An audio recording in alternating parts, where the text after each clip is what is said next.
팁을 가지고 도박을 했다는 충격적인 수사 결과가 나왔습니다. 기소된 연예인 대부분 불법 도박에 차명 계좌를 이용했는데요. 특히 구매 경우엔 타인 명의의 대포 통장까지 동원한 것으로 밝혀졌습니다. 다른 사람의 계좌를 돈을 주고 사서 사용을 했거든요. 이런 경우에는 전자금융거래법 위반이기 때문에요. 도박 혐의와 별개로 또 다른 처벌을 받을 수가 있습니다. 기소된 연예인들은 방송에서 편집되거나 불가능할 시 시청자들에게 양해를 구하는 자막이 고지됐습니다. 또한 방송에서 하차한 연예인들의 후임자를 찾느라 연예계는 총 비상사태입니다. 예능 MC라는 것이 일단 좀 장기간에 걸쳐서 그 분야에서 활동을 하셔야 안정적으로 좀 진행이 가능하고 프로그램을 이끌어 나가실 수 있는데 이분들을 대체할 만한 대체제를 찾기는 확실히 어려울 것으로 보여집니다. 현재 모든 혐의를 인정한 연예인들, 그들이 도박으로 얻은 건 과연 무엇이었을까요? 대부분 베팅을 하는 족족 자신의 돈을 탕진했다는 설명입니다. 게다가요, 연예인들은 본인의 돈만 가지고 하는 것이 아니고 타인에게 돈을 빌려서 꾸어서 도박을 참여했다는 정황이 드러났다고 합니다. 결국 이들은 돈도 잃고 명예도 잃는 두 가지를 모두 잃게 되는 최악의 국면을 맞게 된 거죠. 다음 달 6일 불법 도박에 대한 첫 공판이 열릴 예정인데요. 신중하게 결과를 지켜봐야겠습니다. 안타까운 일입니다. 세상을 떠난 고 박용아 씨 고인 계좌에서 억대 돈을 인출하려던 사람이 법정 구속됐습니다. 전 매니저였습니다. 사망 일주일 후부터 이런 일을 벌였던 충격적인 취재입니다. 나 속상해요.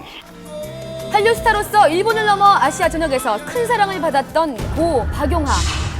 고인이 떠난 지 3년이 지난 지금 또다시 믿기 어려운 소식이 전해졌습니다. 고인을 두고 벌어진 전 매니저의 절도와 사기 혐의. 이 씨는 징역 8월에 실형을 선고받았습니다. 박용아 씨가 사망한 이후에 이 씨가 일본의 한 은행에 가서 예금돼 있던 전액 2억 원 상당의 금액을 인출하려다가 실패했습니다. 예금을 인출하려고 시도했던 거 말고도 그 고인의 회사에서 상당한 물량의 물품을 절취했다는 그런 절도죄 혐의도 받고 있습니다.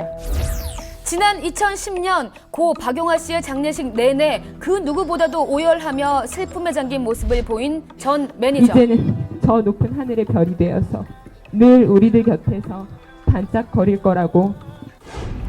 항상 고인의 가장 가까이에 있던 그녀. 하지만 박용아 씨가 세상을 떠난 지 불과 일주일 만에 사건은 시작됐습니다. 고 박용아 씨의 명을 어렵게 만날 수 있었습니다.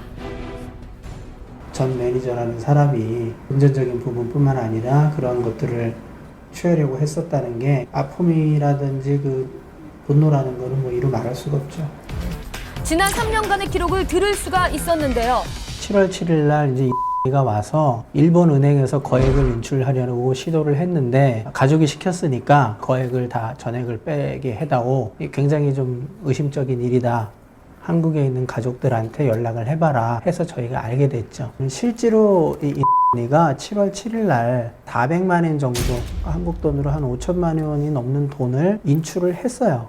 해서 갖고 갔어요. 저희가 나중에 이제 한 달 후에 알게 돼서 추궁을 하니까 다시 돈을 갖고 왔거든요. 일주일 후 또 다른 혐의가 포착됐습니다. 절도한 거는 용화에 대한 유품들, 값어치를 사실 매입이 없는 부분들이고요. 뭐 한 2,600만 원 정도.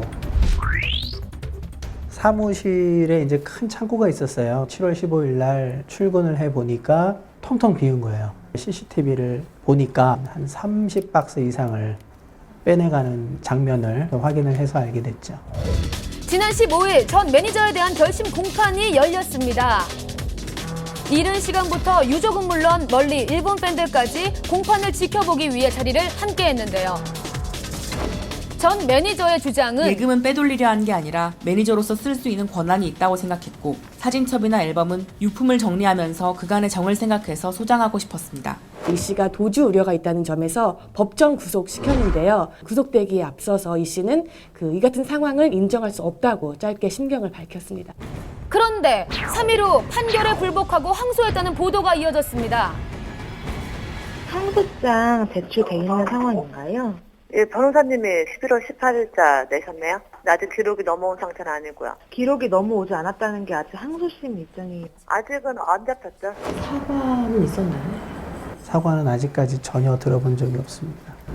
가 현재까지도 다른 기획사에서 매니저로 일을 하고 있기 때문에 저희 유가족 입장에서는 제2, 제3의 피해자가 나오지 않도록 하는 게 1차적인 또 저희 목적이기도 합니다. 고인과 유족에게 아픔을 주는 사건.